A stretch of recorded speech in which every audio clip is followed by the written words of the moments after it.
Hello, everybody.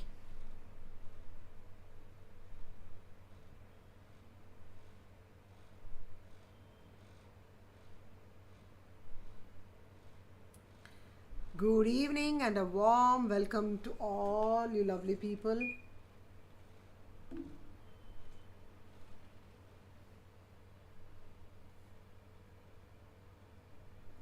Yes, just give me one more minute.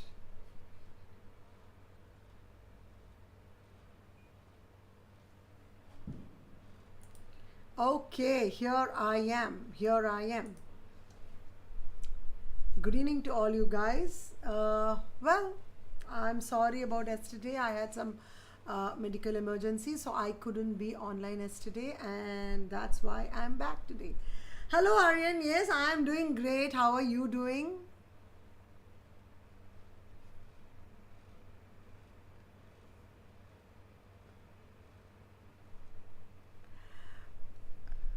Thank you, thank you, thank you so much. Well, today we will be seeing the fifth match, which is again a very interesting match, as we can see from the previous matches as well, because Lebordonai is proving to be too strong for McDonald. Hi Devanshu, how are you doing? Thank you, Aryan. Thank you so much. I am looking because my eyes are strained, so I'm just using these glasses to help me out. Yeah. I know Devanshu. I said hi, Devanshu. Thank you so much, Aryan. Thank you. You have always been nice in praising me, so thank you so much. I'm seeing you after a very long time, Devanshu. So nice to be connected back with you again. Yes. Okay, so today we will be seeing the fifth match. That is the first four matches we had seen already. The first match was won by Louis Charles Mahedela Bordonoi. Second match was won by Alexander McDonald. The third and fourth have been won by Le Bordonoi as well too. Thank you, Aryan. I am much, much, much better now. Well, there was no medical emergency for me in my family. Yes. So, but thanks for asking. No problem, Devanshu. I'm happy that you have come back again, and I'm really happy that you're. Oh, okay. You eat food at 9. Good. I hope you had your dinner. Well, now let us get back to our French and the Irish legends here. We are back on yet another series of the great chess legends. Okay, I forgot to put it as part 10 because I think we are in part 10 right now. Thank you, Aryan. That's very sweet of you. Yes, I am the first. I am Vijay Lakshmi Subbaraman. I forgot to introduce myself, so I'm going to do it one more time. This is your favorite Vijay Lakshmi Subbaraman, and I am the first Woman Grandmaster and an Arjuna Awardee here with this series of the great games of our great chess legends. So we are going through the first unofficial world championship match that was held between Louis Charles Mahedela Bordonoi, who is an French aristocrat, who by the time this match was going on was kind of bankrupt, and Alexander McDonald, the Irish businessman, the real estate tycoon of that time, who was really, really rich. So they played a series of matches considered to be the unofficial world championship at that point of time, because Bourdonnais was considered to be the strongest player at that point of time, and he wanted a contender for, to compete against him.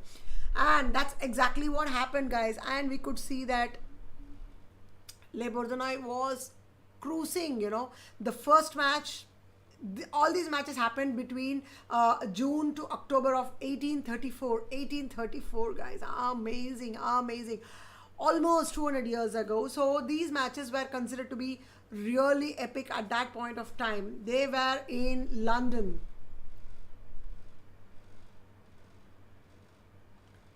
So let's, as I was telling, so it's really, really, really important to see these games as these kind of things are extremely important for our chess career. These games are the role models. These are the important games from which we learn chess, guys. So it's really essential that we actually see these games in depth, and that's exactly what we are doing right now, guys. So right now we are on the fifth match. The first match was won by Le Bourdonnais, third, fourth was won by Le Bourdonnais, the second match was won by Alexander McDonald. So this is the fifth match, and we are going to go ahead with the third match of the third game of the fifth match. Again, this is Le Bourdonnais is white and black is Alexander McDonald, and it's again another game of the Ivan's Gambit. A lot and lots and lots of games of this Ivan's Gambit happened here. Hello, Mr. Chess Champ. Okay, you found out. Yes, my son is also watching this video, and he is also learning chess from these series, Chess Champ. Thanks for breaking the secret out, as if it was not known to the world. But anyway, thank you so much for remembering. That's my son Aryan Sriram, yes. And he is an adorable person, and he always loves to cheer me up. So that's what he's doing. And he's learning chess as well, along with this. Right? Right, Aryan? So c3, bishop c5. I promise he's not in this room. He's elsewhere, and he's learning chess. Yes. I am strict when it comes to chess.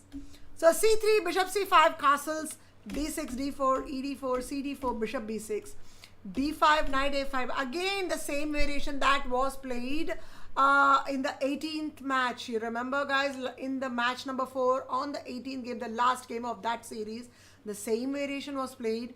Bishop d3, knight f6, and nc3 castles. Here on h3, here is where the whole variation changed. But here McDonald found an improvement and played h6 here. Guys, and h6 was played on the board, and I'm sure McDonald was kind of prepared, so he played h6.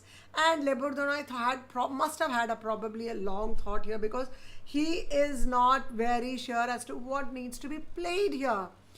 And when you're not sure what to do, guys, always remember, when you're not sure what to do, always move your king to h1 or h2, because this is kind of a set rule, Whenever you're in doubt, whenever you're not sure as to what needs to be moved where, always move the king at that point of time.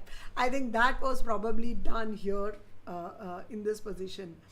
Yes, Aryan, thank you so much. Yes, Chess Champ, that is better now that the cat is out of the bag. Okay, so let's get back to the game right now, guys. So on king h2, you can see that, okay, it's very obvious. Of course, king h2 is a very strange move. It really doesn't serve any major purpose in this position. But nevertheless, it is quite an useful show. Not today, Chess Champ. Maybe another day, definitely. Right now, it's gonna be chess. Okay? Yes. So king h2 was played. So king h2 and c5. So on c5, you can see that, already probably c5. I'm not too sure if it is probably the best move here. Maybe something like a knight d7 or knight h7 would have been more in the spirit of this position, guys. So, of course, c5, maybe c6, yes, but c5 I'm not too sure, because it's kind of blocking the bishop's diagonal as well. So after knight d2, idea is to stop this c4, and now actually king h2 has some meaning to it as well, guys. I mean, how beautifully the sequence of moves is very, very beautiful, guys. So bishop d7, queen e1, and on queen e1, g5. I mean, he says, okay, let me go for some kind of an kingside attack myself, and this is a very wrong strategy, guys. After g5, it is actually throwing away the game, because after this, all of white's pieces are aimed towards the king side, and I really don't see the point of this g5 move at all. I don't really see the point of this move at all. So after f4, suddenly you can see king h2 has become really useful. As I told you earlier, whenever you're in doubt of the position of not knowing exactly what you need to do, always move your king to h1 or h2, guys. This is a very, very valid point. King h1 would have been, I think, much, much more precise, but okay, nevertheless, king h2 is not bad either. So after king f4, g f4, rook f4, c4, bishop c2, bishop d4, knight f3. Here you can already see that white is kind of crushing. Bishop into c3, queen into c3, and already there is a lot of attack here. Knight h5, rook h4. Yes, yes, yes, g5 is so bad, weakening the king. Rook h4, knight g7, bishop into h6. Oh my god, all of the pieces of white are on the king side of black. So it is like, that is, I mean, like, there is no way that black king can escape this position, guys. That it is bound to get checkmated, bound to get checkmated. No, don't be so harsh, chess champ. Don't be so harsh. You are a chess champ, so of course, you know, you should not be so harsh. Because many times, see, when we are playing on the board, we tend to have certain ideas and we play certain moves. So that is why it is very, very important to understand the principles. And once you stick to the principles, these kind of moves kind of reduce to great extent, guys. Okay, so bishop into h6, f6. And now removing the last defense. King into g7. Now what do I do? Bam! Open up the king, guys. Open up. After f e5, I think probably d e5 would have still been better, but okay, he thought, okay, what happens if I play f e5? And guys, of course knight e5 is possible, but then what happens on knight e5? I take queen into h4. So what do I play? First move, rook h7 check. Ganpati says never miss a check. So he didn't miss the check. No problem, chess champ. You can't. This is the world championship, so it is not a low quality game. The pressure of, you know, imagine, like for example, this is 1834. You have no idea about all these moves or variations. There's no computer, nothing. And suddenly you're just going and sitting on the board with an improvised move called h6. Okay, let's go to this position. Here, McDonald must be thinking, oh my god, I am improvising my position. I am playing h6. I should be, this is something better. Let us see what white has. And suddenly white is saying, okay, I'm going to play king h2 because he is not sure what to do. This not sure what to do and to play king h2 was not known earlier, guys. So remember this point. So now it has become easy for you to, you know, assess and do things, you know, when somebody plays like this. Probably here, if black is a strong player, maybe even king h8 would not have been as bad, actually. You know, it is actually not so bad. But in 1834, guys, 1834, you know, these kind of things were never there, and these are happening for the first time. It is the experimental phase of chess, guys. So you should remember that these people, you know, you are saying that it is not so good because you have seen these people play. Morphy was so ahead of his time, but did you see that he played, you know, these kind of, at that point of time, you know, Morphy played in a different time period, and these people played in a different time period, guys. So, you know, actually, if you go through the timeline of the World Championship, this was probably the first match that had actually happened. Just check it out. I will be showing all the great legends, guys, but then I wanted to concentrate more on the World Championships because these are some of the tournaments that have not been seen by all, and these tournaments and these games are where we actually learn a lot, and these small things actually we tend to forget, and once we forget, it kind of goes away from the mind. And so that is the reason we are again and again seeing this. So actually I felt when I saw this game, this move is what I felt was the turning point of the game, because after this it became really difficult for McDonald. Actually he kind of lost cohesion of the position, and he started making some very strange moves like c5 and then g5 because he was not sure what to do actually. Yeah, G5 is not really great. I am agreeing, boss, but what do I say? As I'm telling you, see, you're able to say that it is bad only because of seeing such kind of games. And to know that it is bad, you need to really see these games, guys. Got it? C4, bishop C2, bishop D4, knight F3, bishop C3, queen C3. Again, bishop into C3 was really bad. Yeah, I get it. So let's go back to this position. Rook H7 check, king G8, and bam, knight into E5. Where else can you get moves like this, chess champ? Like, so you need to really understand, you need to give them this kind of, what do you say? Only when we see these kind of positions do we understand that these things are actually possible. Because otherwise we just see them in tactics positions. Yes. Thank you, Mr. Shivakumar. Thank you so much. Okay, so after bishop f5, knight f7, the idea is to checkmate. And after queen f6, he has to sacrifice the queen as well. I understand, it's very sad. Queen into f7, f6, king into h7. And actually here the mate is very pretty, guys. Knight h6. And it's a beautiful mate. Actually, the mate is done by the knight. And I really like this cute little mate, guys. Okay. So now, let's go to another game I had chosen for the day. This is a game by McDonald. Mr. Chess Champ, you said that McDonald was not so strong. Just wait and see this game. Here McDonald is white and Le Bourdonnais is black, and this is the London 5th match, 8th game, guys. 1834 London. Oh my god, 1834. Unbelievable. E4, E5, knight F3, knight C6, bishop C4, bishop C5, B4, bishop into B4, C3, bishop A5, castles, bishop B6, D4, E4, CD4, D6. Yes, very similar, but here, of course, McDonald goes for a much more advanced variation of playing H3 here. He doesn't want to go for the D5, knight A5, bishop D3 variation. Instead, he wants to keep the pawns on E4 and D4 and plays a more logical H3, stopping black from playing bishop G4 and threatening the D4 pawn.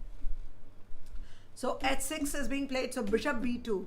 I actually like this way of playing much more than what Le Bourdonnais played in this variation. But, you know, let's see this game, how beautifully he has played. Here, I think H3, probably H6 is not in sync with the position. He should have probably gone ahead with knight G7 or knight A5 or something like that. Because after H6, he has wasted a couple of moves in the opening. And black is not playing terribly in the opening, bro. I mean, like, I don't know if you're a boy or a girl. Like, I don't think black is playing bad, actually. Black is just playing some normal moves. Not the most accurate moves, but then black is playing not the most appropriate moves. And we are seeing how beautifully the opponent is punishing, actually. So that is exactly the logic behind these variations and these games, guys.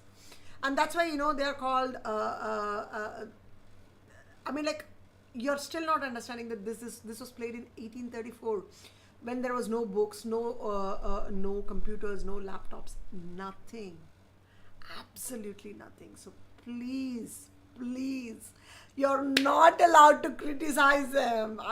Not in my show, guys, not in my show. I mean, like, I just worship them, so I can't, you know, it really pains me a lot, at least for my sake. Okay, thank you. Yes, I definitely agree. No, actually, it should be a draw. If both of them play perfectly, it should definitely be a draw. But yes, Queen E7 is not a very bad move, I would say. It's not the most normal move. Of course, here probably bishop E6. Even bishop E6 is worse in this position, guys. Like knight E7 is probably the most normal, natural looking move here.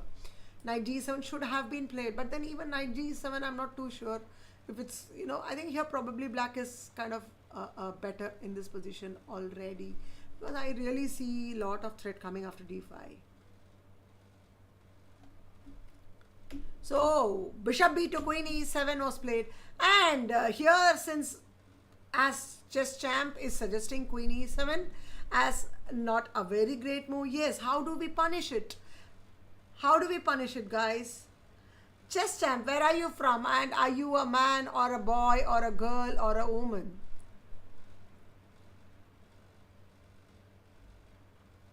So here you can see after bishop b2, queen e7, what do I play, guys? What do you think McDonald should play here? Any guesses?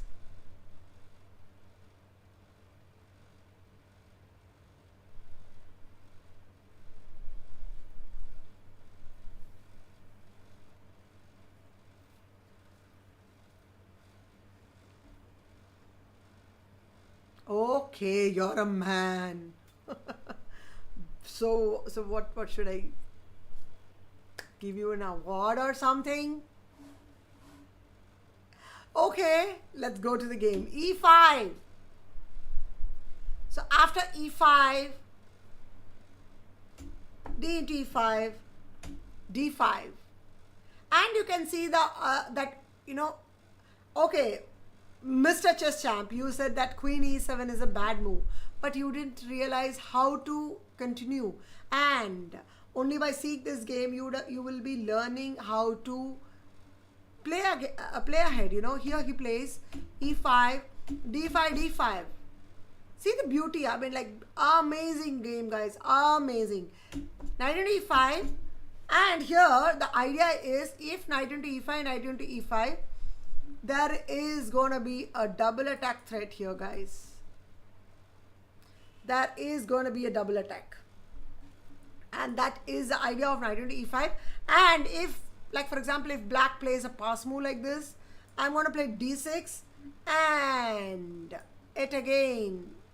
This or so many things are possible.